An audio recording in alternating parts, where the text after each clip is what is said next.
Ngayo hiya pihakas ni kabasmur Kadonod jong akas dang bantir Kap machong pika pernay kumtapnen Ngatip bang alay api Nga iya api haduk tabakut Piday kajing syaiha Kamin siem jonga Ladapi don bat nga habaro kapor Kajing ginjong akan long kabapura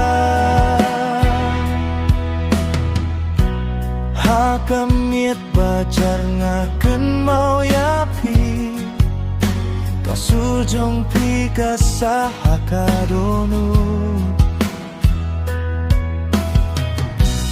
Wadlada ka perteka kela Kajinggi jong akan ne juno Tongnya yai lang hakalinti jong kajinggi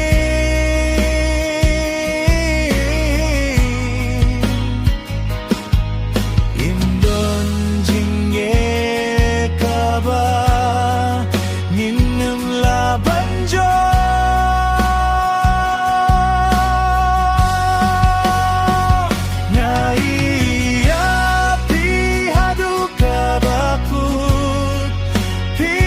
Kajing syaiha kamen siem jonga Ladapi